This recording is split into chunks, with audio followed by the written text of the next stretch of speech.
Please welcome to the GoPro stage, Mr. Eric Warren.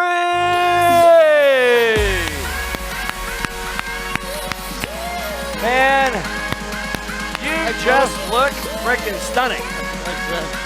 Good morning, everybody. How you doing? Let's make it go a little bit. Ready?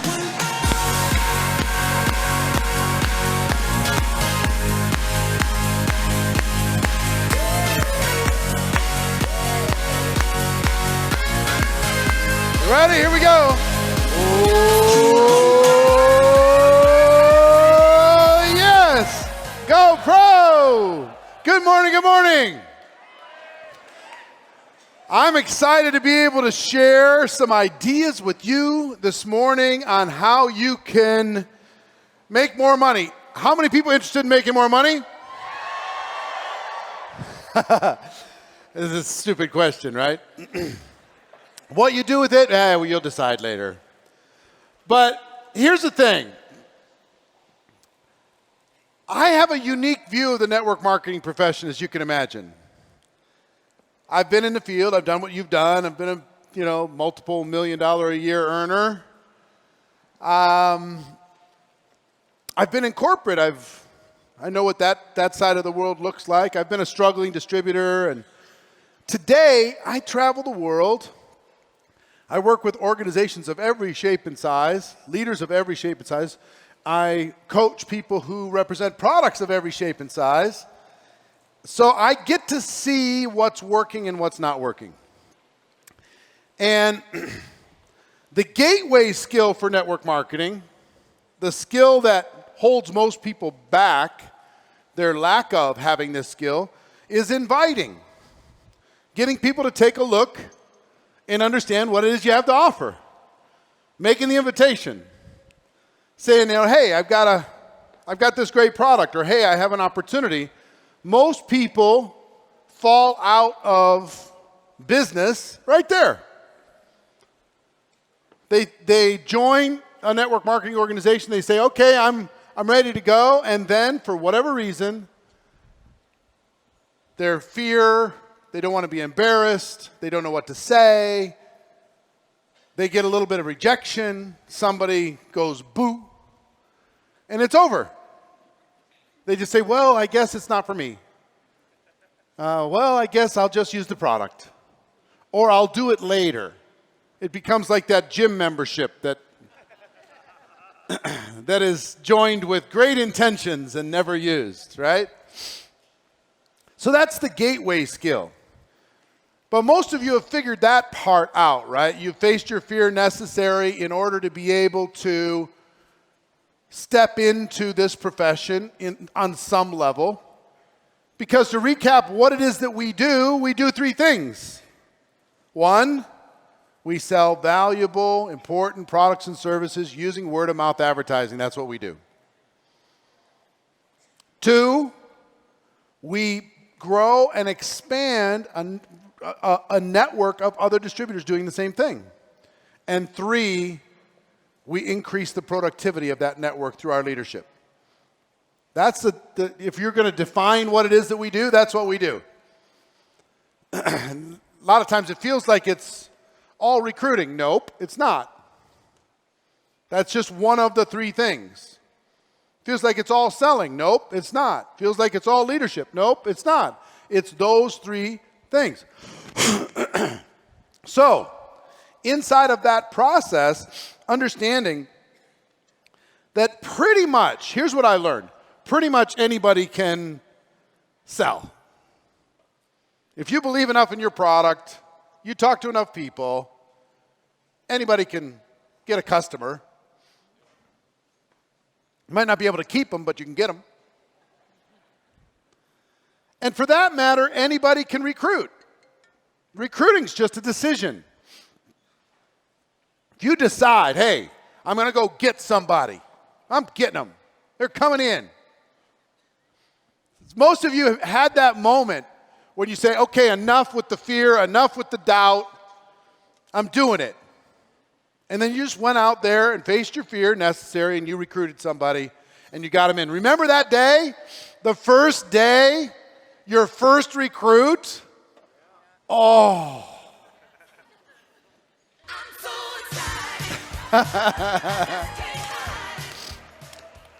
And it's like you have a newborn baby. It's just like, here's your new distributor. Have you seen pictures? Look, you're so cute. You're going to be a big distributor. Yes, you are. Right? You bring them in, you're excited. And then you have to change some poopy diapers. And there's some late nights. You got to deal with all this stuff, right? And what happened to me when I first got started, the first people that I recruited, you ever see that there's a look that a distributor has when you recruit them? And most of them keep that look. Here's the look. You say, go do something. They're like, sell something. Come to the event. It's like they literally cannot hear you. It's like, come on. Don't just sit there. So sometimes you get sick of your own children. I'm tired of this one. I'm going to go get some other ones because this one's a dud, obviously. This one's not working. So you go get another one. You go get another one. You know, you've seen the training, right? Here's you. And all you need to do is bring in 5 people. Easiest business in the world. Just bring in 5. No problem. And guess what? I found out that bringing in 5 people is just a decision. How many people here in the room have brought in 5 people at some point over the course of your career? You know why you did that and how you did that? One day it was just enough is enough. I'm going and getting 5. I'm getting in the car. I'm not going home till I get 5. I'm going to make it happen. Mom, you're signing up. What am I signing up for? It doesn't matter. Give me your credit card. I've got 4. I need 5. Right? So you just, I'm doing it. And then they tell you in the training, and then all you have to do is teach your 5 to get 5. Oh, really?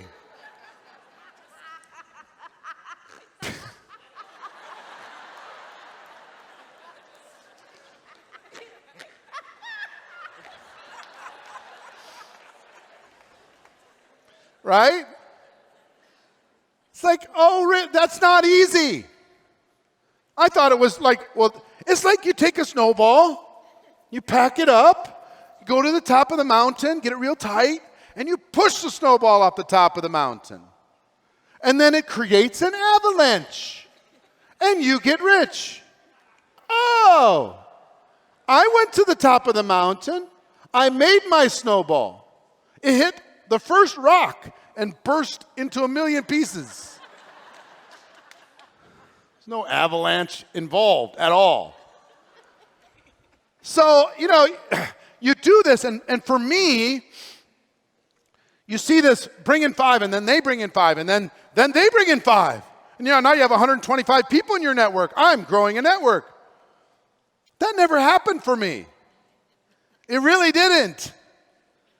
And then 625, and then 3,125, and then 15,625. I've done the numbers.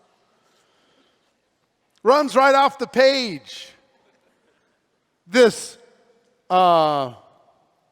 exponential growth, this theory, this myth. I heard about those unicorns down in your organization that you know these mythical creatures that I never met. You know what I mean? They keep telling you, if you just keep doing it, eventually it's going to catch. And once it does, then it's amazing. Not for me. Here's what happened for me. I'd get my 5, and then they didn't get 5. I had to force them to get 5. What's your name? Steve, get in the car, you're getting 5. That's what it was. It was literally, you know, if you've done this, just, grr. Give me your list, I'll call them. Right? I'm not above it. I'll call them all. I'll do all the presentations, I'll do all the trainings, I'll do all the calls. Just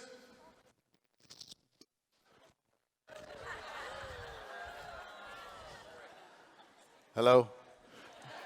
Just be a social security number. That's all I need you to be. Just hold that spot. Introduce me to your world. Let me do the work. Does that sound like freedom? No. It's not freedom. Not at all. It's torture. And what would happen for me? I'd get 5. I'd help them. I'm going to move back up here. I get 5, and then I'd help them get 5. I'd have my little team of 30. And then as soon as it got out to about this 30 group, it started to fall apart. I couldn't hold it. You ever had that? It's all you. You're pushing it, you're pushing it, you're pushing it. And you get it to this point and you can't hold it. You can't force all of them. You can't get them all out of bed in the morning. You can't make all their calls for all of them. You can't do all their presentations for all of them. You can't answer every objection for all of them. You can't train all of them. And pretty soon the 30 turns into 12. Where did the other 18 go? We don't know. Witness protection program. Something. But they're gone. Now you have 12. And you say, I just recruited the wrong people. I need to get sharper people. I'm going to recruit up this time. I brought on all these bums, all of them looking at me like, so I'm going to bring in some good people this time. People who have jobs.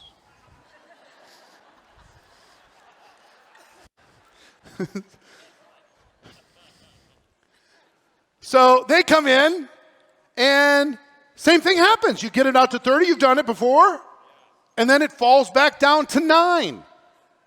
You're like, what? So, well, maybe I'm not being loving enough. We'll turn our group into the love group. Just big hug, come on in. Yeah.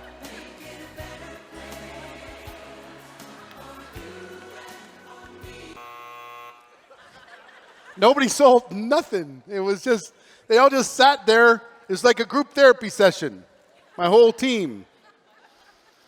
So then I was young when I first got started in my 20s. I'm just going to bring in young people. We'll party like crazy in between it. We'll recruit some people. How do you think that worked out? Some people needed to go into therapy. I did that in my first 3 years of network marketing. I rebuilt my team 7 times. 7. I get it to 30, fall back down to 12. I get it to 30, builders, not just bodies, builders. It fall back down to 9. Get it up to 25, fall back down to 7. By this time, you ever done this? How many people have done this a few times? You know what your team looks like after like 3 or 4? They're like the Walking Dead. They've got dark circles under their eyes. There's just 7 of them looking at you. We're still here. They said we'll succeed if we don't quit.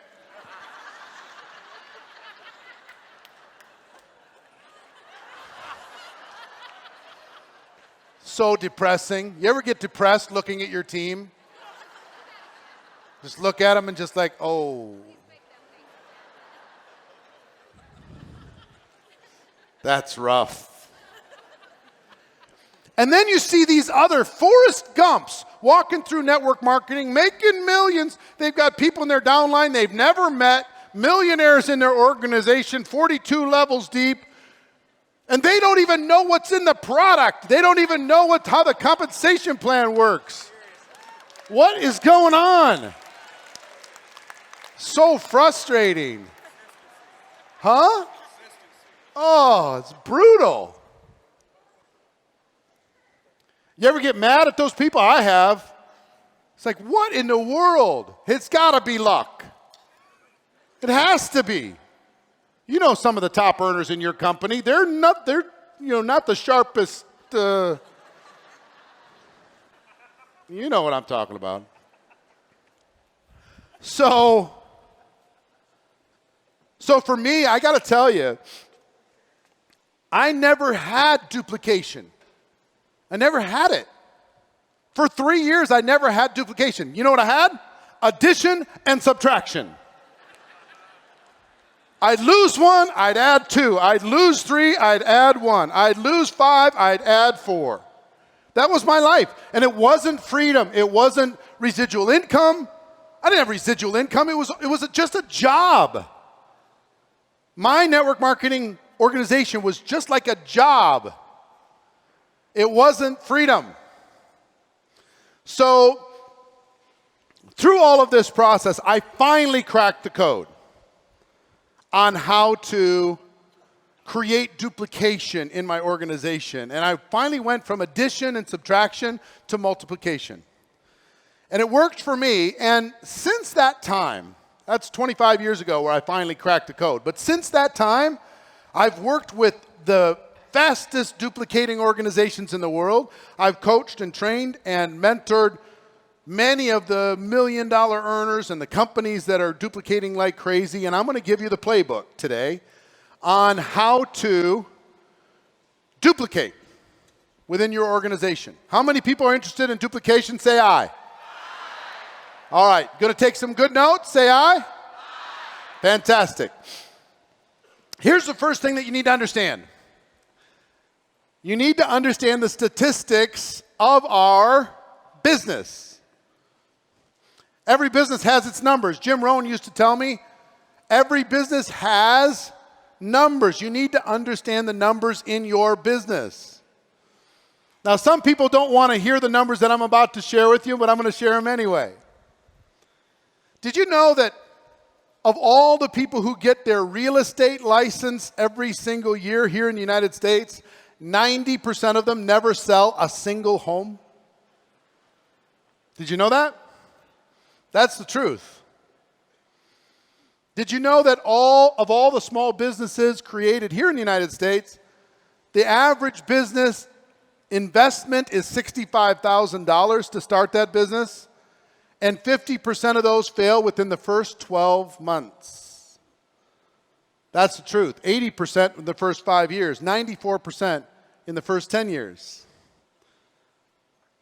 Most people who start things don't finish. Most people who start even a business with $65,000 investment don't finish. Most people who start a book don't finish. Most people who start school don't finish, at least higher education. We're good at starting over. We're good at cutting our losses and moving on.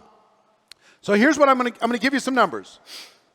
Out of every 100 distributors that join our profession, and we have an estimated 105 to 110 million people involved in this profession around the world. Okay?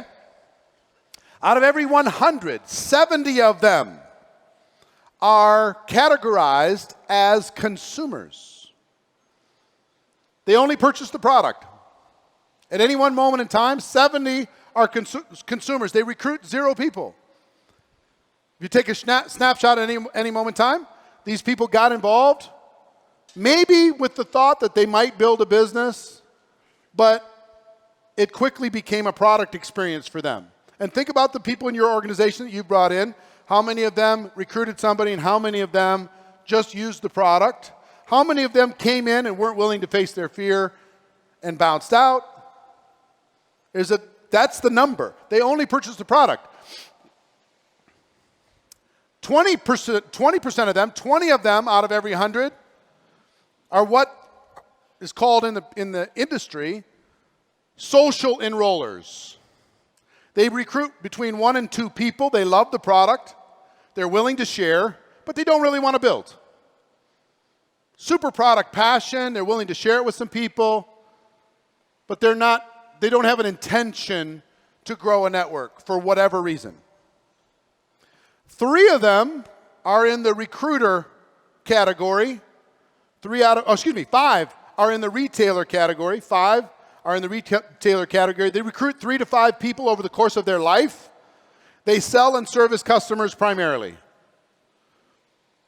A lot of people in the party plan companies in this category, they recruit some people, mostly because those people ask them, but primarily they sell and service customers.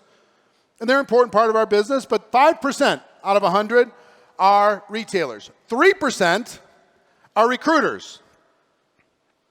They recruit between 6 to 9 over the course of their life, their career. They recruit between 6 and 9 people. They sell and service customers, and they recruit and train their salespeople. And 2 are super recruiters. They recruit 10 or more over the course of their life. They have leadership, they have passion, they have excitement. And this group is incredibly important, the most important group in our entire profession, because this group is the engine that drives it all. This group, 70% of all recruits, all people brought in, all distributors brought in to the network marketing profession are brought in by this group. This group is responsible for 70% of all the people who join our profession. They average 27 recruits. 27. This is the big data of our business. They average 27. How many people here in the room have recruited 10 or more people in your lifetime? Take a look around. That's why you're here. You're already the 2%. And if you haven't, you're here to learn how to, right? This super recruiter group is a group that we need to spend a lot of time on, and we're going to talk about that in duplication. So just to recap, out of every 10 distributors, 7 are consumers, 2 are social enrollers. They recruit 1 to 2 people. Go ahead. Thank you. Less than 1 fall into retailer, recruiter, or super recruiter category. Okay? Now, first thing you need to do, you want to be a network marketing professional? How many people want to be a network marketing professional? Say yes.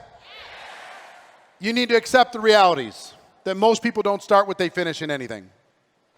That's part of what we live with. Some people will say, but I want to change these numbers. I'm on a mission to change these numbers. Jim Rohn would say, I wouldn't take that class. It's better to accept the numbers as they are, work with them, understand. Can you change these statistics for the people you work with closely? Yes. But the bigger your team, the more it's going to look like this around the world. Now, am I okay with this? Here's why I'm okay with this. We don't have a big barrier of entry in our business. If we charged $65,000 like the average small business, our numbers would be radically different because people would have 65,000 reasons to keep working. But when some of them can just eat whatever it is that they buy when they join, their price of exit is so low, their investment is so low, that it's like, am I going to kill myself, if I'm scared or if I'm embarrassed or I'm distracted and it was $500 for me to join? The $500 isn't going to be a reason for them to keep moving. And that's the democratization of entrepreneurship that we provide is worth these numbers. Now, some people would say that the 70% that never recruit anybody, those are failure stories. They're not failure stories. It's like saying somebody who walks into a Costco, they join to be a member of Costco, they're buying something at Costco, then when they walk out with product that they enjoy at a discount, that all of those people are failures. It's ridiculous. They have a different value that they get for being involved in this profession, and that's great. They get the tax benefits, they get the product at a discount, they get a social network of really cool, incredible people. They have an opportunity to learn if they want. And if they choose to, they can go home and not do anything. Fine. No big deal. Network marketing isn't perfect. Make no mistake. It's not perfect. It has its challenges. It's emotional. You have to do it on your own most of the time. But if you have an entrepreneurial bone in your body, it's better. It's better than any other form of entrepreneurship available to the average person on earth. And I'll do the Pepsi challenge with anybody here in this room. Show me an entrepreneurial venture that somebody can get involved with the support and the upside that we provide, and the price of entry that we offer, the risk versus reward that we generate for people. Show me a better one. Let's play 20 questions. You can't win. We win, hands down. But we also, because we lower the price of entry, and we literally make this available to the world, it's not for the elite, it's for every man, it's for every woman, regardless of your background, regardless of your experience, your talent, your ability, your education, it's available for all of you.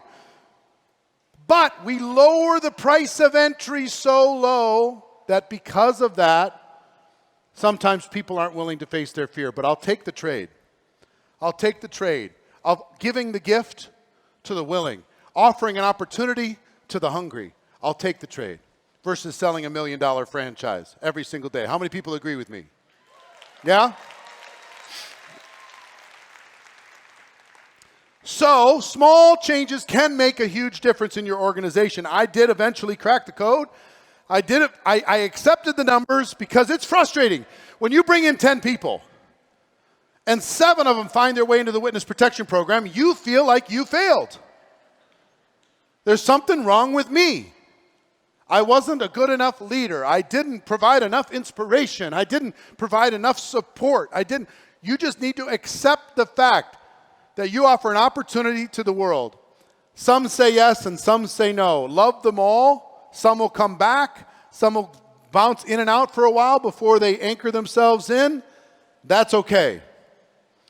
But I have 4 pillars that I'm going to share with you today that will help you create a strategy within your organization to create radical duplication in your organization. Duplication that just goes out of your control. Duplication that happens with or without you. Business that happens. You're still a leader, but they're doing it with or without you. That's the dream, right? Have an organization growing everywhere. So I have 4 pillars that we're going to talk about. Pillar number 1 is to lead by example. You need to lead by example. And what does that mean? If part of what we're doing is to consistently expand our network of distributors, you need to become a member of the Super Recruiter Group if you're not there.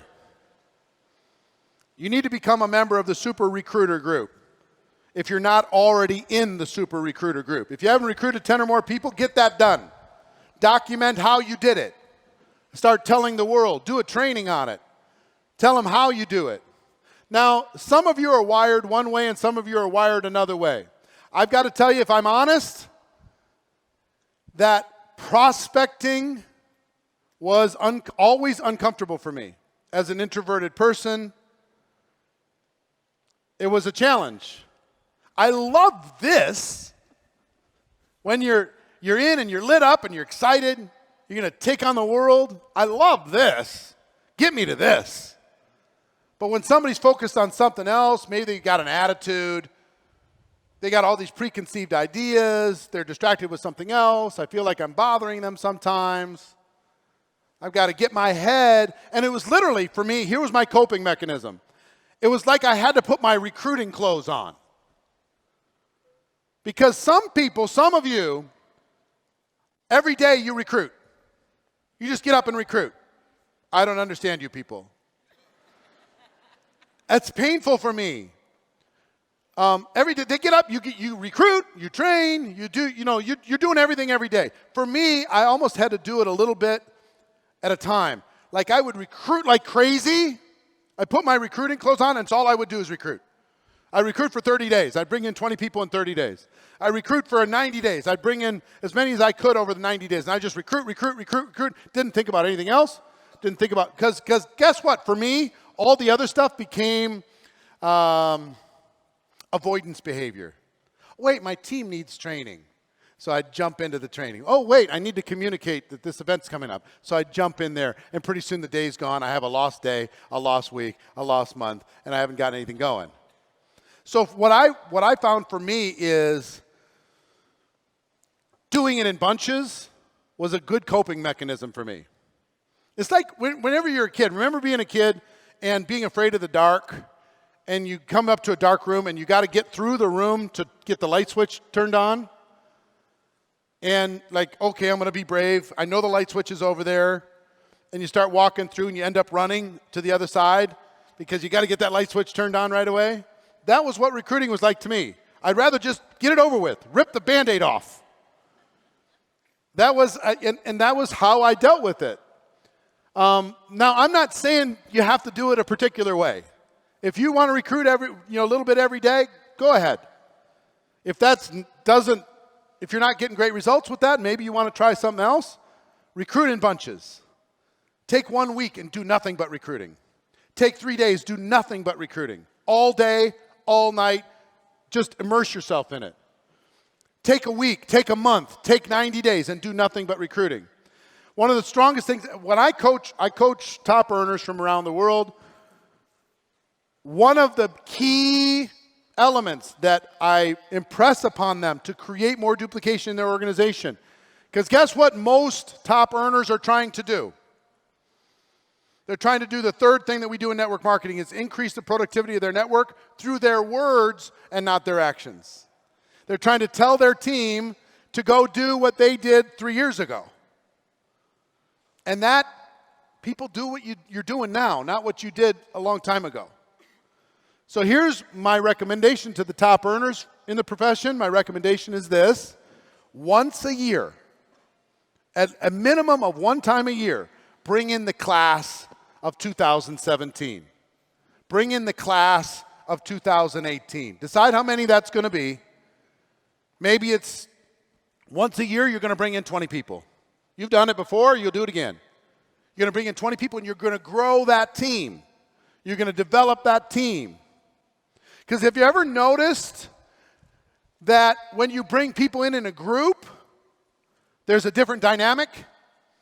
They all know each other, they're competing, they're friends, they're kind of, that class is growing up together. And if you bring them in one every 2-3 weeks, they all feel like they're orphans. Have you noticed that? It's just more efficient, I've found. It's more efficient if you want to grow a big business to bring in a group fast. Okay, part of my recommendation to you in leading by example is decide the season each year that's going to be your season to bring in the class of 2017, 2018, whatever it's going to be. And then allow no distractions and make it happen. And document the process. You should be able to turn that recruiting campaign into a training that you can do for your team. Here's how I did it. I've been involved for 5 years. Here's how I did it again. Here's how I found the prospects. Here's how I contacted and invited them. Here's how I presented. Here's how I followed up. Here's how I got them started. Here's how many of them came to the event. Here's how many of them grow in the business. Use that as a training. Because in that process, what are they going to learn? From what you did. When you're bragging about the new distributor that you just brought in last month that just rank advanced, that does more than a million communication calls that you could do with your team that says, come on, guys, come on, guys, come on, guys, come on, guys. Aren't you tired of that communication anyway? Wouldn't you prefer to just have them stepping up? So leading by example. Bring in 20 people in 30 days. Create a 90-day game plan and go crazy. I need all of you. Our objective of doing this event in the first place is to help pull out the best in you. Is to not let you play small. 3 little phrases I want you to write down. One is, think bigger. Most of you are thinking too small. Way too small. Think bigger. The world's not served by you playing small. Think bigger. What would Elon Musk do if he had your distributorship? What would Steve Jobs do if he had your distributorship? That was the only way he could make a living. Think bigger. Most of you are just crawling through network marketing. You don't need to do that. I don't care what your background is. I don't care what your experience is. It's time to think bigger. Second is to be stronger. Some of you are just letting the tiniest little thing knock you to the ground. Be stronger. You're stronger than this. You have the gift. You have an opportunity. You have something that's incredible. Don't be weak in the world. Don't be apologizing for your opportunity. Some of you are apologizing for your existence. I'm sorry to bother you, but...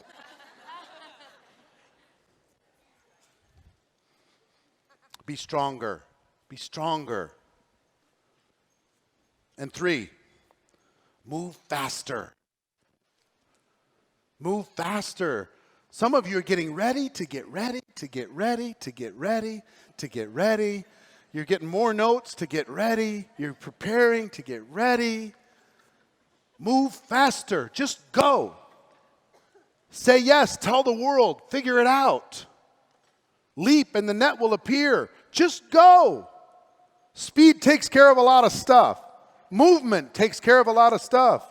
Things that get into movement tend to stay in movement. Things that sit there and only take notes tend to stay there and only take notes. Move faster, come on.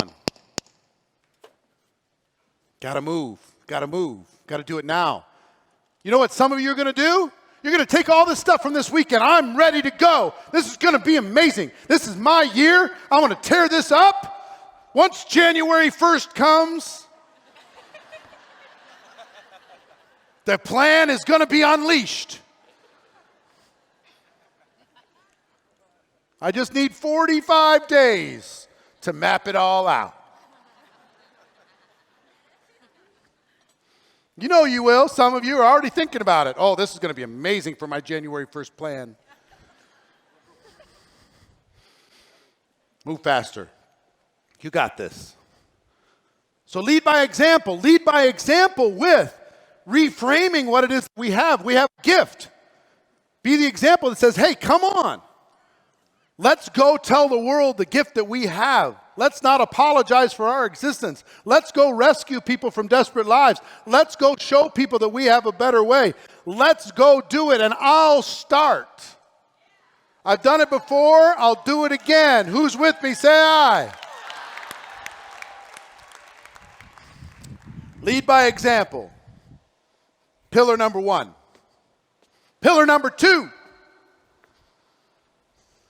Getting people started effectively. Getting them started effectively. This is where duplication lives. Is helping them in the first 90 days. Really the first 30 days. But getting them started effectively. You want to get duplication? Focus your time on this little black hole in our profession, which is after they join and up to the point where they either are in or out. And it's that gap where duplication lives. And if you can close that gap, you win. So there's a concept that I like to use that I call over the line. If you can imagine that there's a line down the middle of the stage. And on one side of the line, it's easy for somebody to quit. And on another side of the line, it's easy for somebody to stay and work. Our job, they all start here. Our job is to push them over the line and hold them over the line long enough until they make the decision to stay there on their own. So if you think about what are some of the things that would get a person over the line? If they have a good product experience, is that going to get them over the line? Yes or no? Yes. If they don't use the product, is that going to move them over the line? No, it's going to keep them right here. So getting them to use your product and service is going to move them over here. Now, if they never meet anybody, they don't make any friends inside of your network marketing company, they're all out on their own. Which are they going to be? Is it going to be easier to quit or easier to stay? Work with me. Quit. So what is our job then? Introduce them to as many cool people as we can, as fast as we can. Introduce them to people. Go to lunch. Make friends. Connect people. Friend them up on social media. Whatever you have to do in order for that person to feel a part of the team, a part of the family. That's going to move them over the line. If they recruit somebody, does that move them over the line? Yes. If that person quits, what happens? They go right back over here, right? Then they recruit another person, they move over here, they're excited, then that person doesn't do anything, they move back over here. It's our job to lean on them in every way possible to create an invisible barrier right here that has them live on this side for as long as possible until it becomes natural for them. That's our job as leaders. So I'll give you just some quick checklists. If they proclaim themselves, if they tell the world that they're going to go to the top in this company, that moves them over this line. If they get a check of any size, that moves them over this line. If they recruit somebody, if they get a customer, that moves them over this line. If they get some positive feedback, it moves them over this line. If they attend a company convention, my gosh, it moves them way over this line. They see a big picture. They make some friends, moves them over the line. Great product experience, moves them over the line. Hear other product stories, moves them over the line. Hear cool stuff about the company, moves them over the line. You get it? That's our job. I want you to think about this. When a person joins, they're naturally here. And our job is just to lean and create this invisible barrier of cool experiences and stuff to create an emotional comfort zone here. And once that comfort zone is achieved, now you've got somebody, you've extended their life. The longer you keep them over here, you extend their long-term career in this network marketing profession. It's the greatest gift you can give a person is to help them move over here. So think about this in terms of get them over the line and keeping them over the line. Next part in getting a person started effectively is to validate their decision. When they join, they're not confident. They're not. They're insecure like crazy. Our job is to validate their decision. Congratulations, you made an excellent choice. You're a visionary person. You see things that other people don't see. You're a smart business person. You understand that entrepreneurs are going to have way more opportunities in the future than employees. You're ready to face that before the rest of the world even wakes up to it. You've got involved with a great company. You've got involved with a product that makes a difference and a company that gives back. Every way you could possibly validate their decision to join. If they're scared, congratulate them on their courage. Just the courage to do this. Well done for you. Great work. You know what? Most people won't take action in the face of fear, but you're different. You're hungry. I can see it. So pouring your belief into them through validation. Validating on an emotional level, validating on an intellectual level, validating in every way possible. One of the early lessons that I got in my network marketing career, my very first presentation that I saw, my father and his partner owned this little real estate office, and the guy's name was John Joyce. John was a dear friend. He went to high school with my dad. They started a little real estate office together. I got a real estate license. And one day, I have no money. I am as broke as you could be. I'm as in debt as you could be in my early 20s. And one day, John, who was a millionaire, I really respected him. He believed in me. He said, hey, I think I have a way for us to make some extra money, and I'm interested. So we drove to this guy's house, and we watched a video. Remember the VHS cassettes? Put it in, push play. I watched the video, and initially I wasn't interested, and eventually I became interested, and I signed up with a little help from a loan from my dad. But the lesson was this. I was still kind of on this side of the line, and we were walking out of the house, walking to the car, and I'm about 20, 30 feet in front of John Joyce and my dad and Charlie, who was ultimately our sponsor. And I heard John Joyce say, do you see that kid? That kid's going to do more than all of us combined. You watch that kid smoke. That kid's going to absolutely crush this. I heard it. And guess what happened in hearing it? I went here. I moved over here. Just the comment, just his belief in me. The fact that somebody I respected would believe in me moved me here. Now I didn't want to let him down. I didn't want his belief to be a lie. I didn't want him validating me to be wrong. Even though I wanted to quit, I couldn't because he had this high opinion of me. It was just a way to validate. Now, he didn't know I heard it, but it was an incredible gift. I want you, in terms of this, in your organizations, just a note for you, think about how you can pour your belief into your team. One-on-one, one at a time. How can you pour your belief into that person? How can you say the thing in the hallway, at breakfast, at lunch, on the phone, in a text message that fills them up and moves them over? Because you don't even know. People on your team, guess what? They might be leaning this way, and you don't even know it. They need to hear your validation of them to move them back over here on a consistent basis. So validating their decision. GoPro, I think, has helped a lot of people. Rise of the Entrepreneur, I think, has helped a lot of people. My buddy Tim Sales has done a lot of work in helping to validate people's decisions about network marketing. We've got a lot of, look at the celebrities that are all talking about network marketing. You know, when Richard Branson said, I'm a tremendous believer in network marketing, I'm like, hey, yes, that's so cool. We need more of that.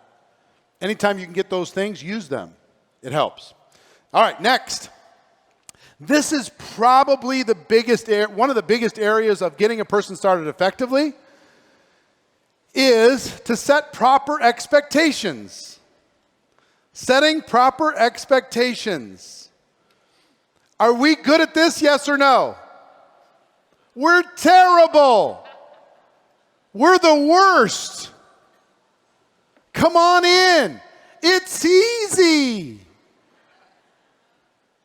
Is it easy, yes or no? Then why do we keep saying it? Come on in, the product sells itself. Does the product sell itself, yes or no? No. Why do we keep saying it? All the support's provided. Implying all you have to do is plug in and you win. Is that true, yes or no? No. And we say it. You wonder why at times we have less credibility than we deserve. We win when it comes to reality. We create a false narrative in the entire world's minds with our own words, our own irresponsibility. We already win. We've got the best thing going. Nobody can beat what we have for price of entry versus potential reward and support.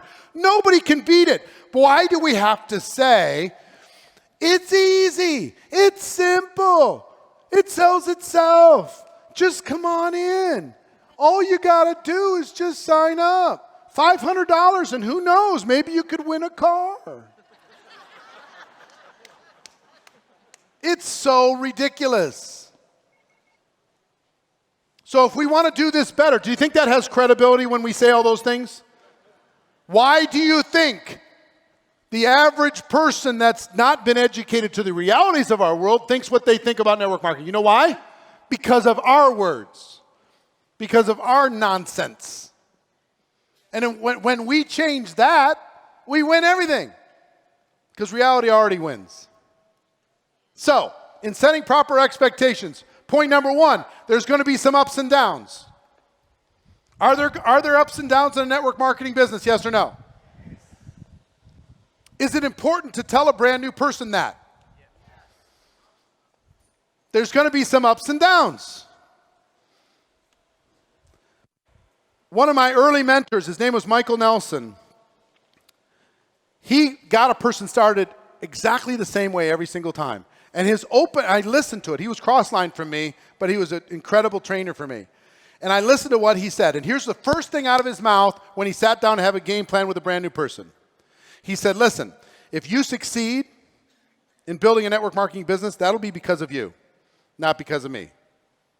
And if you fail building a big network marketing business, that's going to be because of you, not because of me.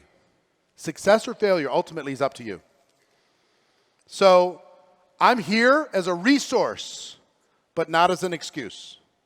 I'm connecting you to an organization that'll help you fulfill your dreams, but what you do with it's up to you.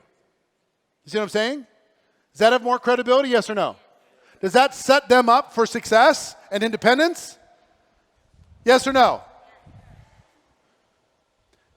Next thing he would say is, our goal is that you become independent from me as quickly as possible. That's the goal.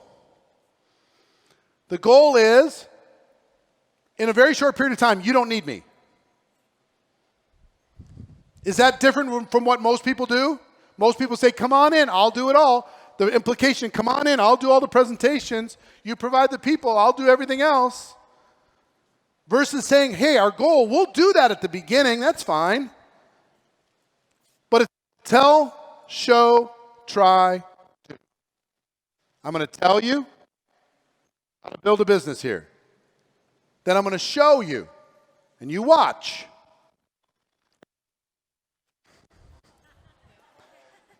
It's the pillar. And then you're going to try it, and I'm going to be there as support, and ultimately you're going to do it. And we're going to do that with every aspect of the business. Tell, show, try, do. Get you into independence. Now, if you start, that's the goal. That's the objective. You have a different distributor. You have a person that's leaning towards duplication already if they buy into this concept right on day one when they join. You understand? This little tiny thing, our goal is independence, this little tiny thing will make a massive difference in the duplication in your organization. There's going to be ups and downs. Success or failure is up to you.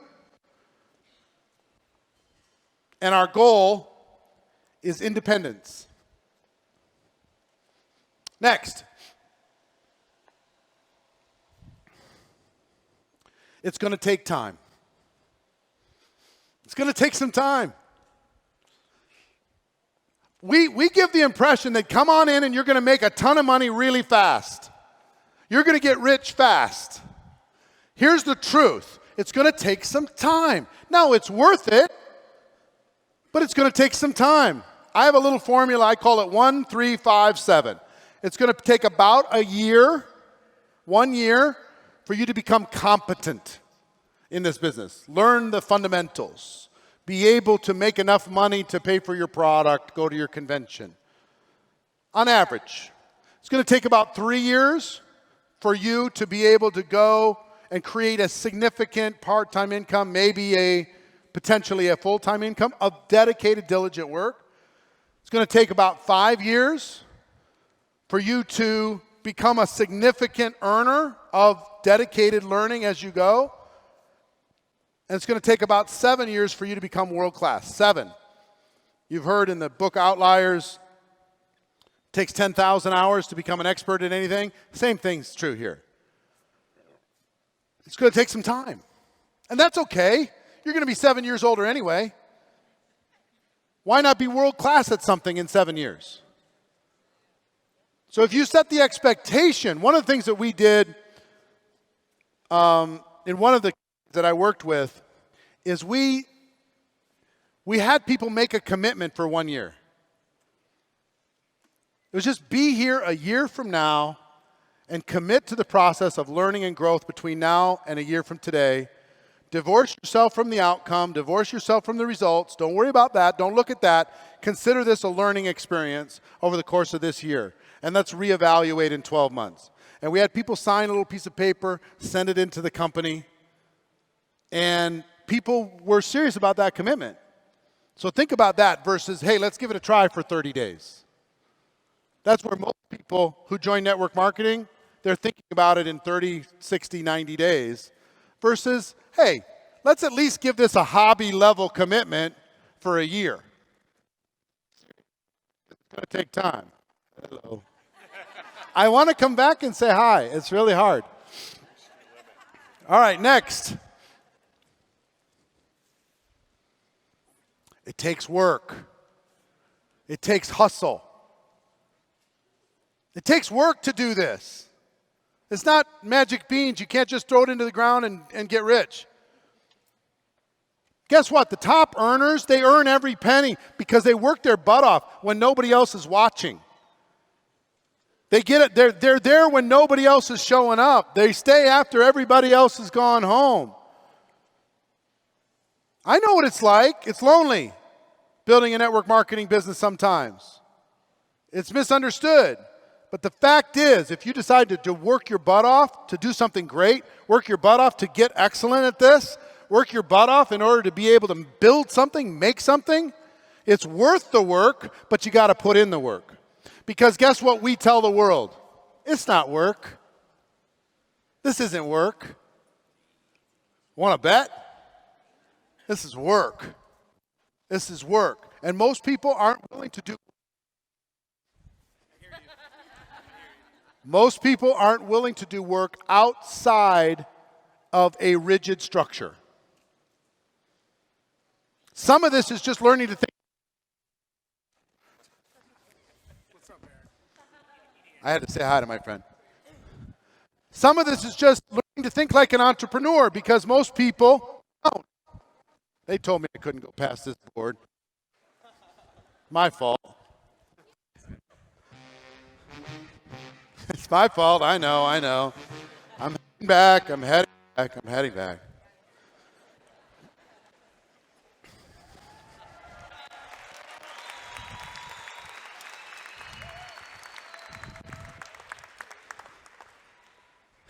It's work, and you got to learn to think like an entrepreneur. Let's talk about that for just a moment.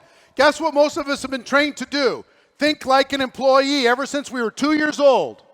Think like an employee. Do as you're told. Brush your teeth or there's consequences.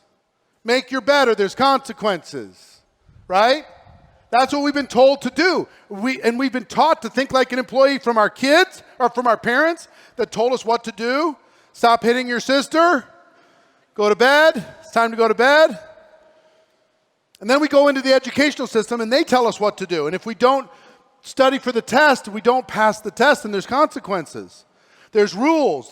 Here's when the classes happen, here's when they don't. They ring the bell. They don't tell you, go to the next class when you're supposed to.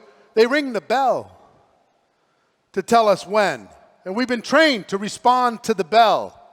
We've been trained to respond to other people's expectations.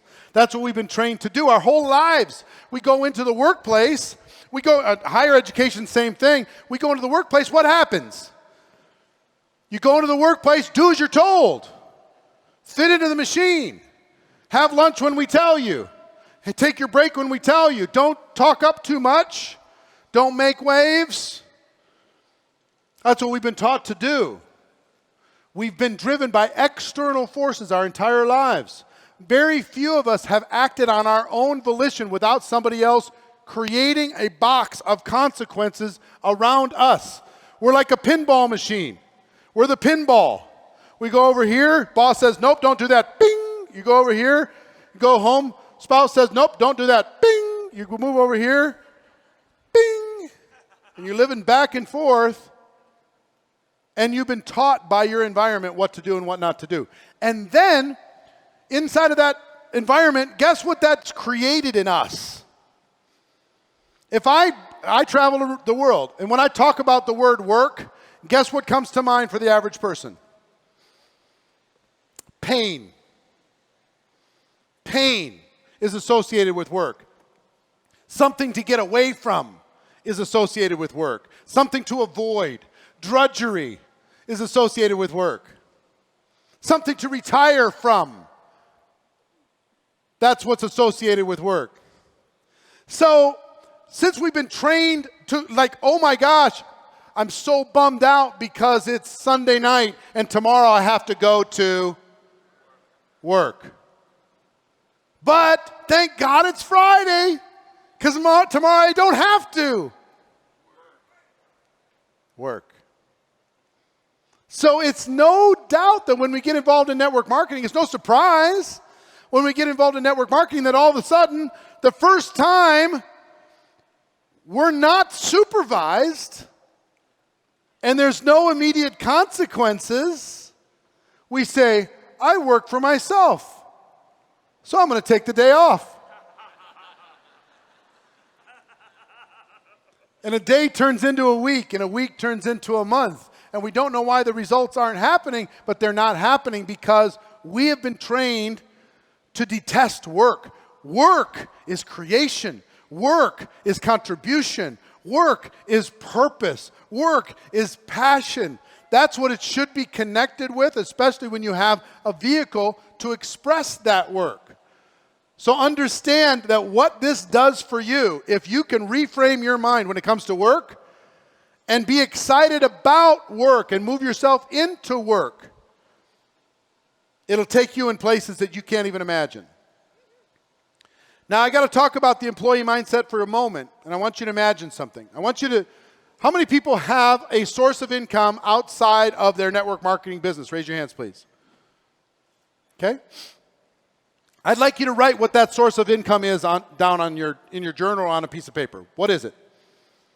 What's the company? What's the job? What is the source of income? Write it down, please.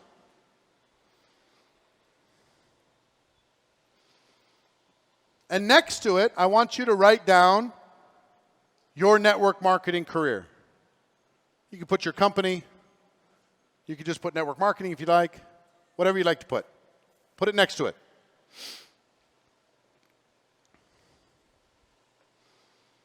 One of these is secondary and one of these is primary. In other words, one of these is the sun and one of these is the moon. The moon is beautiful, it's amazing, but when the sun comes out, the moon disappears. And now I want you to be honest. Circle the one on the page that dominates your thought, that dominates your mind, that dominates your worry and doubt, that dominates your time. What is the sun? What is primary? And what is the moon? What is secondary? And I say this because of the employee mindset.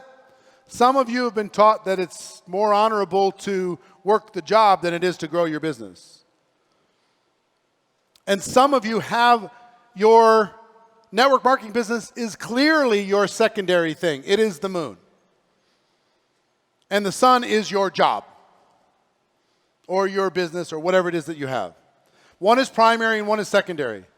And I'm telling this to you. I don't necessarily tell this to a brand new person when they're first joining for duplication, but I'm just taking a side note for a second. This is really critical because whatever is primary, listen to me, the most powerful computer in the history of the world is right here. And it has something in it called your subconscious brain. And your subconscious mind is working 24 hours a day while you're sleeping, while you're dreaming. And it is creating a million decisions for you without your knowledge and without your awareness. It is doing that with or without you. Now, guess what it serves? It serves whatever is primary. So if you wonder why, I don't know why. I really love my network marketing business. I could be doing this, but I'm only doing this, and I don't know why. If you don't know why, and you have this situation, you're operating under your potential, here's what I know. Your subconscious mind is sabotaging your network marketing business 24 hours a day because your network marketing business is not primary. It is not serving, your subconscious mind is not serving that. It is actually, its job is to sabotage this potential gap. So you want to know why? You got the wrong thing in the primary, wrong thing in the secondary. If you just literally switch those things, here's what I will tell you. All of a sudden, 1,000 decisions a day that you're not even aware of will start to move you in the direction of closing that gap between what you're doing and what your potential is, without even being aware of it. You'll start seeing prospects that were invisible to you yesterday. You'll start seeing opportunities that were invisible to you yesterday. You'll start making decisions to learn things, to develop your skills that you were not even aware of yesterday, 1,000 times a day. And in no time, you'll be where you need to be. But if you keep it secondary, you're going to stay frustrated. That sabotage is real. 1,000 little decisions going in the opposite direction are very difficult to overdo. So back to our duplication. Work. Work. It's going to take some work in order to be able to develop. Now, this is something that I do pretty quickly. Go back to our list, please. I do this pretty quickly. This is, hey, there's going to be ups and downs. You okay with that? Success or failure is up to you. Make sense? The goal is that you become independent from me as quickly as possible. Does that sound like a good goal? We're going to tell, show, try, do every aspect of this business until you're solid and you got it on your own. I'm not going to just send you to the wolves, but I'm going to help you through a process to become independent. Sound good?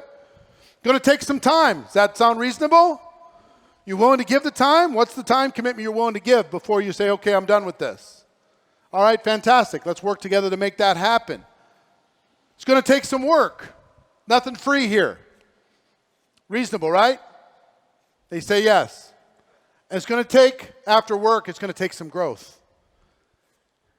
You might not be able to get all you want to get out of this business and this life with the person that you are right at this moment.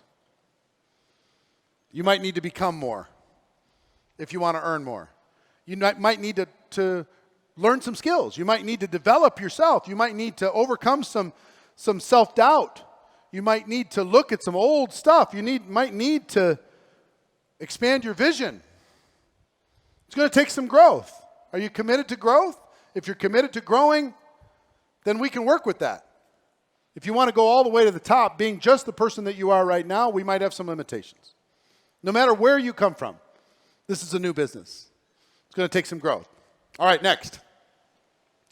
It's going to take some skills. Not just developing you, but developing what you can do.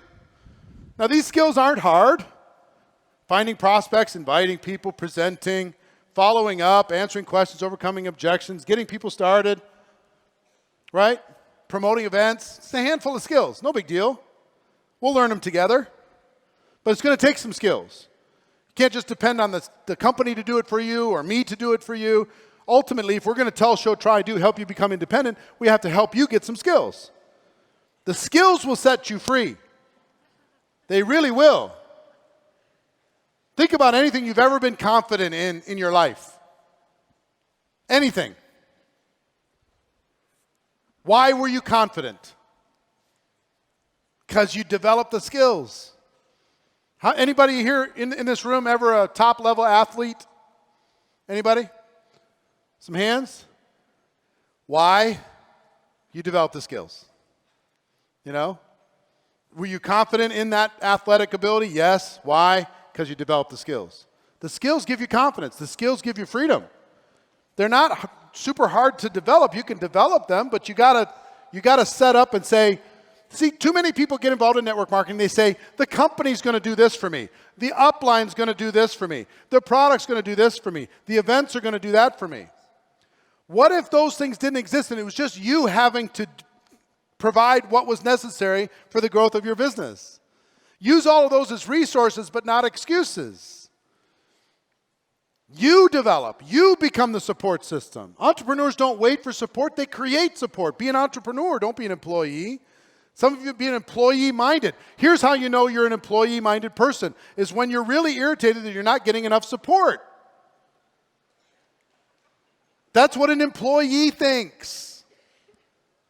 They're not getting direction. They're not getting supervision. They're not getting training. They're not getting support. An entrepreneur says, no, mentally, I'm frontline to the company. Mentally, if the training's not there, I'll go create the training. If the answer's not there, I'll go find the answer. Give yourselves a round of applause if you're ready for that. It's a different level. It's going to take some skills. Let's develop them together. Next, it's going to take some focus. It's going to take some focus. Look, we live in an unfocused world. True or not true? An unfocused world. If you agree with that, say yes. Unfocused. Half of you are on social media right now. We live in an unfocused world. People are like, oh, I'm going to build a dynasty. Oh, wait, a butterfly. And they're gone. You do great until the new season of Game of Thrones come out, and then we lost you for 2 weeks. That was fast. Wow. We're so distracted. Bill Gates and Warren Buffett did an interview together, and they were asked independently, without each other's knowledge, what was the secret to their success? And both answers, Elon Musk too, Steve Jobs too, all 4 of those. You know what their answer was?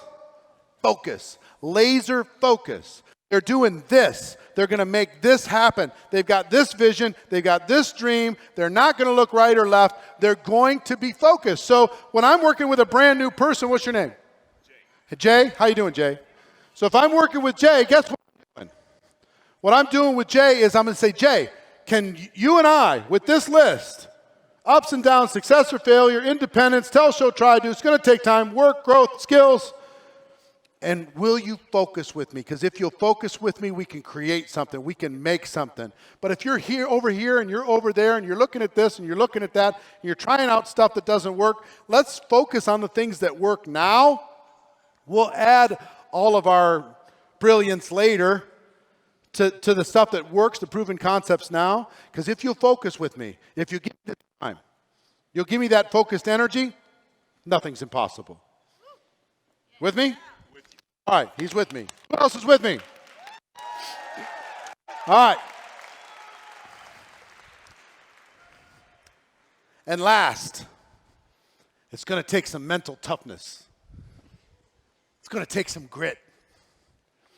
When somebody says network marketing, so much crap, it's going to take a little, fine. I don't need to convince them, but they're not going to convince me. Not going to happen. I don't need to sell them, but they're not going to sell me. I don't need to persuade them, but they're not going to persuade me. It's going to take some toughness in the face of a world that wants to distract you from your purpose. It's going to take some toughness from people who are threatened by your moving out of your world and into another world. It's going to take some mental toughness to be able to say, no, I deserve more. My contribution and purpose on this earth has not been felt yet. I'm going to do it. It's going to take some toughness when your downline looks at you and blames you for every little problem that they've ever had. It's going to take some toughness to look at your upline that might even be sabotaging your business and say, so be it. I'm stronger. It's going to take toughness to be stronger than the rest of the world, with focus, with grit, with determination, with persistence, with relentless attitude. You think you can do this without mental toughness? You're wrong. The people who go to the top in this profession are the toughest people I know on earth. They can walk through walls, these people.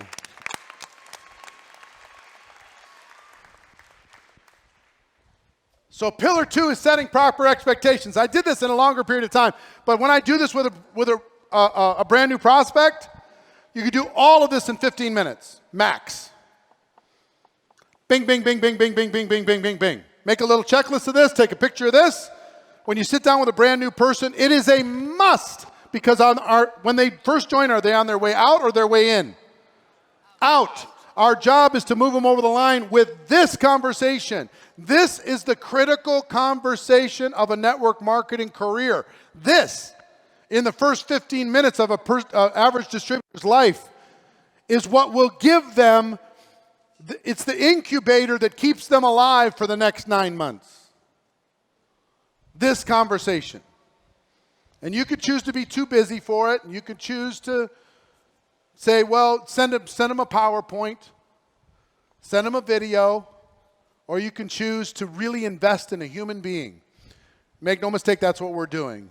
This is a social network. This is investing in people. This is developing people. It's growing people. It's helping them face their fears. It's helping them overcome their doubts. It's giving them a vehicle to express their full talent and ability. That's what it is that we do. So that's pillar number 2. Pillar number 3 is a simple getting started checklist. This is the third pillar that will help a person have the best possible chance for success. That's what we want to give them. If we care about them, we want to give them the best possible chance for success. Now, how many of you have different ways that you could join your company? Different ways, different price points. Most of you? Some of you don't, some of you do. If there is multiple price points, what's the most effective price point for your new person? If you care about them, what's the absolute best price point for them to join? The highest. Not for your own gain. It has nothing to do with you. Number 1, here's why. When I tell a person, they're trying to decide, there's 3 packages, and they're trying to decide. If you show somebody 3 numbers, what do they typically go to? The middle.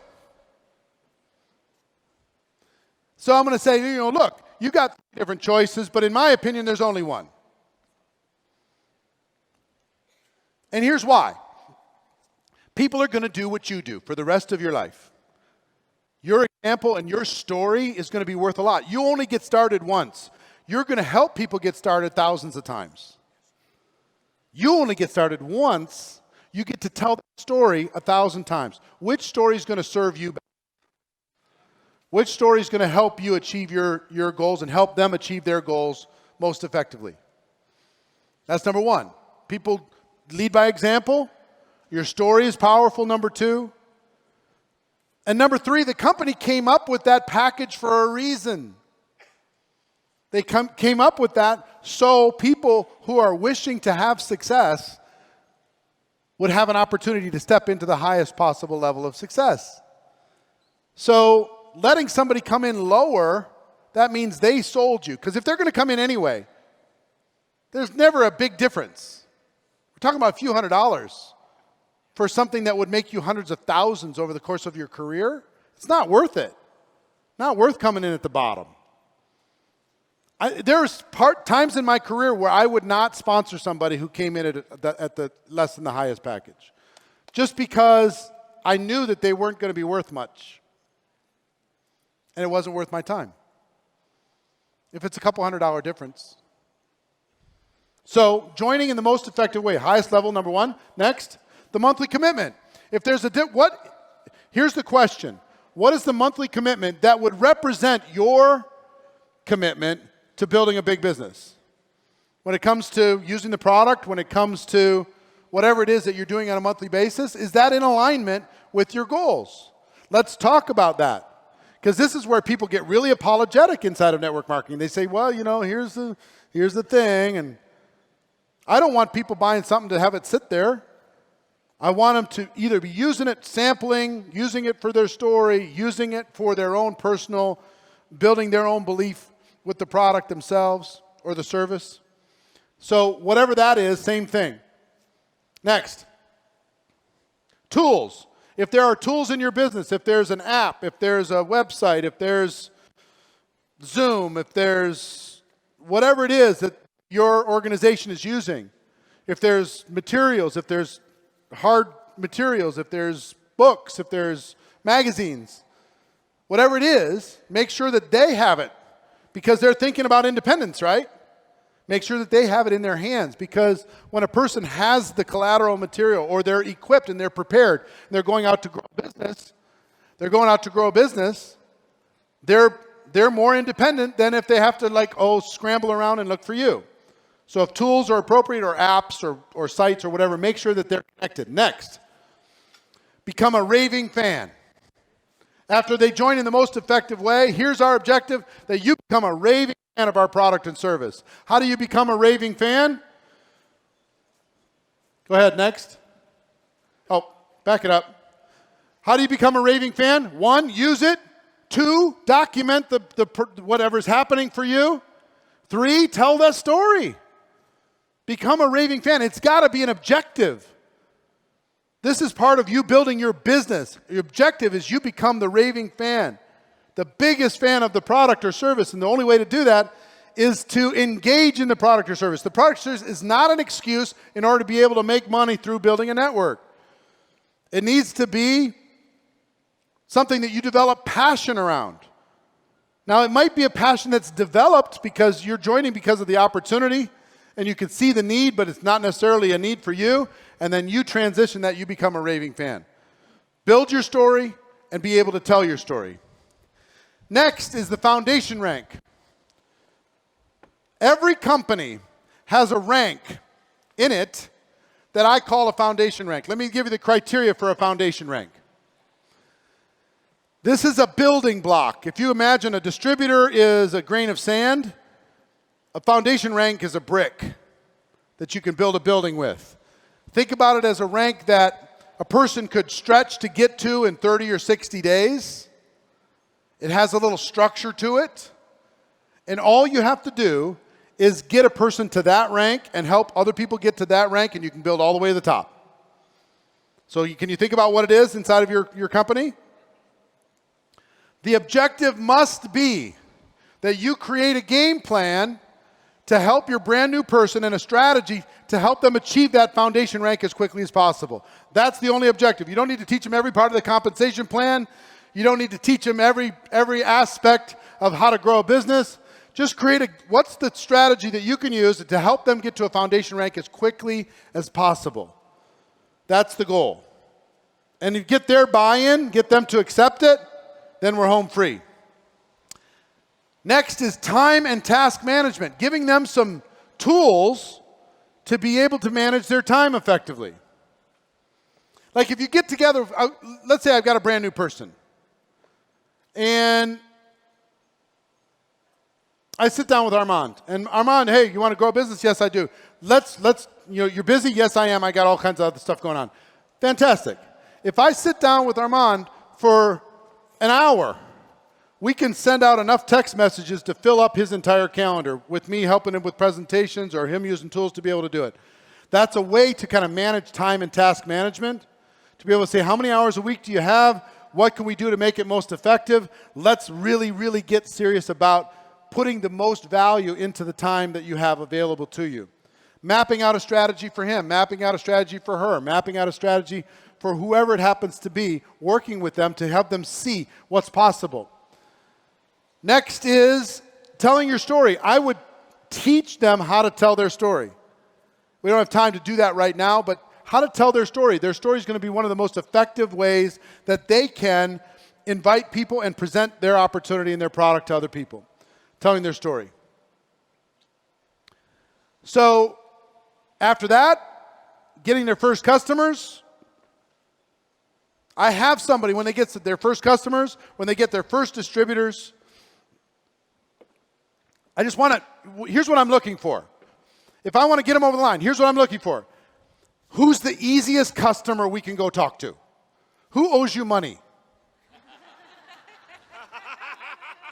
Seriously.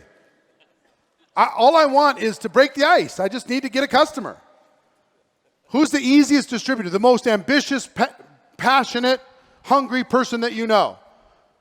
Let's start there. Let's start with the one with the biggest potential, but the easiest. I'm focused on ease, because if I can get them a check, it's going to change everything. Easy, first distributor. Easy, first customer. I've got to give them a check. I'm going to give you a reality in the network marketing profession, something that most people don't know. Here's why the first check is important. If you take an average person, they sign up, in their first 6 months, they're part of your team. They don't earn a check. They're involved, they're active, but they haven't earned a check yet.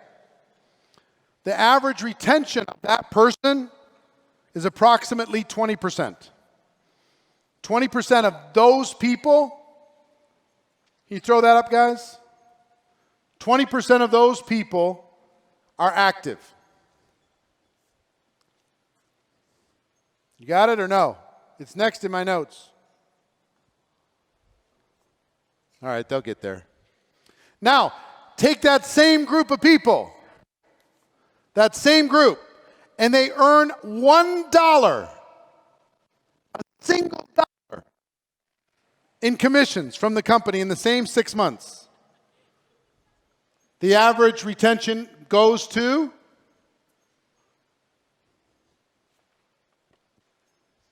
go ahead. Show it to them. Any old time. 70%. You go from 20% to 70% with $1. I had one company say, can I just start sending out $1 to everybody that joins? I said, no, it doesn't quite work that way. He said, man, that would be amazing. I can get 70% retention by just sending out $1. But if you can help them earn $1, is that something that you can control as a sponsor? Help them earn $1 as quickly as possible? Take them from 20% to 70%? You know what that does to your organization over the course of 3 years? 70% retention versus 20% retention. Can you create that in your culture? Can you create that as a priority for your team? The answer is of course.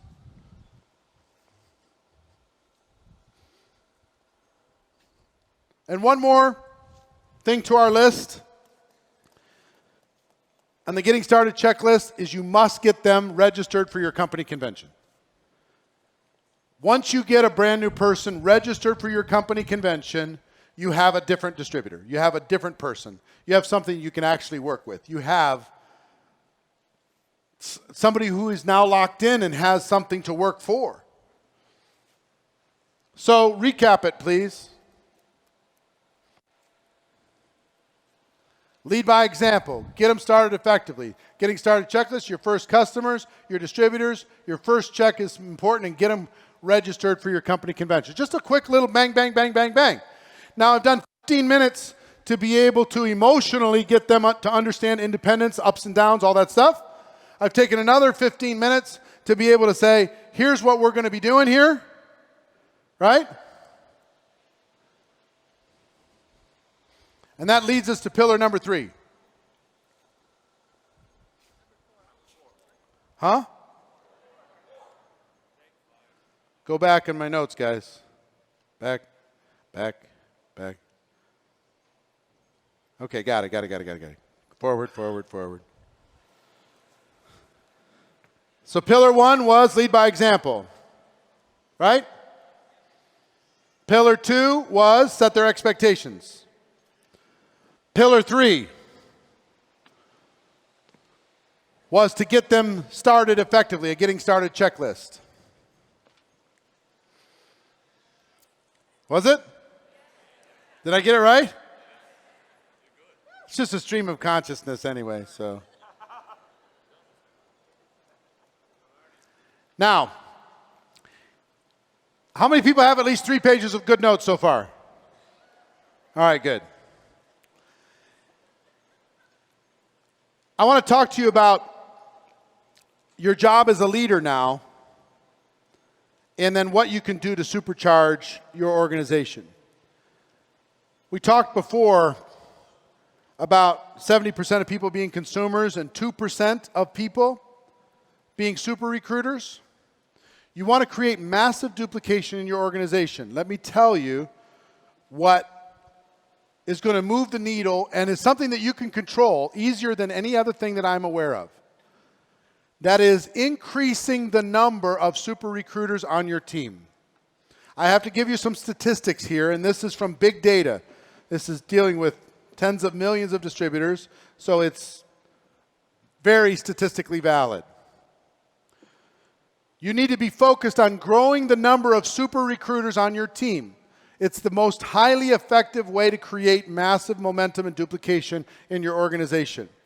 If you have 2% of your team, 2% of all the distributors on your team that are super recruiters, 2% equals flatline. You're basically maintaining. You got a leaky boat, but you're bailing out enough water that it's okay. 2% is flatline. If you have less than 2% of the distributors on your team that are in the super recruiter group, you're in decline.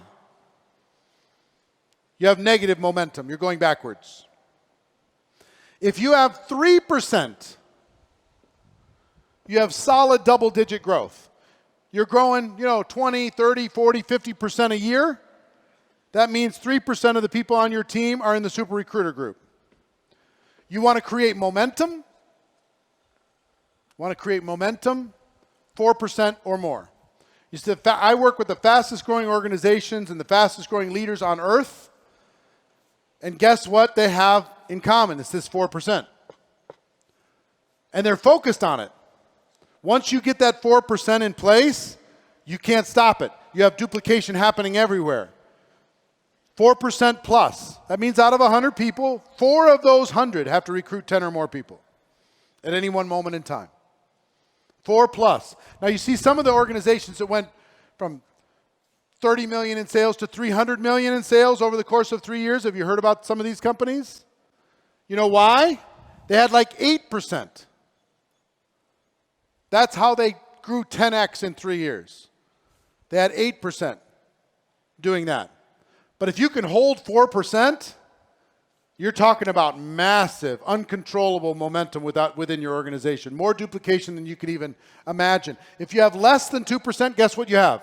Addition, subtraction, addition, subtraction, addition, subtraction. More than 4, freedom. Less than 2, the opposite of freedom. Okay? So if you're going to do that, the final pillar here is to talk about creating a culture of speed within your organization. Some of you have a casual culture. Come on in, we'll do it anytime. We got all the time in the world. Everything's good. Love you, love you.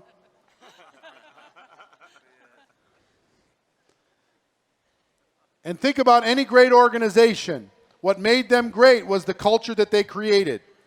Whether it's the military or a company or any kind of an organization, it was their culture. And I want to tell you the culture that will serve you the best when it comes to creating duplication on your team is a culture of speed, of do it now, of let's make it happen. Now, how do you create a culture of speed? 1, through focus. Focused on speed, focused on growth, focused on now, focused on let's make it happen. Focus. Commitment. That you're committed to speed, that your top leaders are committed to speed. Communication. That you're communicating stories of speed all the time. You're telling examples of speed all the time. You're communicating it in every possible way. You create incentives around speed. Don't wait for the company to create all the incentives. You create some incentives. Create some incentives inside of your team. First one to this foundation rank gets this. People who get to this rank, we're going to have this special party at the GoPro. Whatever it happens to be. Create the incentives. Create contests within your organization. Use peer pressure by publishing the people who are moving fast, which by its own nature will show the people that are moving slow. Some organizations reward the slow people who used speed 7 years ago and haven't been speedy ever since. The one thing that's crazy, our business is so forgiving. It's almost too much. to do something 5 years ago and not do anything since and just hang around and still get the money? No profession on earth would ever allow that other than us. It's crazy. Talk to the $1 million earners. They kind of feel guilty about it. I work with them all the time. They're like, ooh, the reason why I'm not at 2 million because I kind of feel guilty about the $1 million I'm getting. Weird, right? It's true. This is so forgiving. So it's easy sometimes to lose the speed, lose what you did to get here, lose what you did to grow your business, lose yourself for a minute. But here's what I got to tell you. If you're focused on creating a culture of speed, that doesn't mean that you have to be speeding all the time. But you have to create a culture of speed, leading by example. Watch me. I just brought in 20 people in 30 days. I just brought in the class of 2017. Watch me. We're going to do this fast mover bonus in December. We're going to create this incredible giving holiday campaign. We're going to create a campaign around foundation rank. We're going to create a communication strategy around who can get the people to the convention fastest, who can get the most people registered fastest. It's about speed. It's about velocity. You want to create duplication in your organization. Make a decision that velocity is important. Make a decision that speed matters. Make a decision that you're going to separate yourself from the crowd with this simple decision through your focus, through your communication, through your commitment, through the incentives and the contests and the peer pressure and the recognition. If somebody's moving fast, go crazy. Post it up on Facebook. Put it everywhere. Do a conference call. Tell the world how awesome they are. Do a Zoom call. Tell everybody how they did it. Go nuts when it comes to anybody who's moving fast. That doesn't mean we don't love the people who move slow. We love them too. If it takes 10 years to get there, they're still there, and that's fine. But I will tell you, make sure to not make too big a hero out of that, because they could have done it faster. And they'd even admit that to you. Speed is critical. So, look, what I want for you is freedom. I want for you not only to have income, but I want you to have freedom. How do you have freedom? You have freedom through duplication. You want to grow a big organization? Then this is what's going to get you there. These 4 pillars, understanding these concepts, this is what's going to get you there. I will tell you this. If you've been crawling through network marketing, it's time to run. If you've been thinking small, it's time to think bigger. It's time to be stronger. You got this. And it's time to move faster. Who's ready to move faster? Say aye. All right, that's it for my presentation. We got a great lineup for you this afternoon. I love you all. Talk to you soon.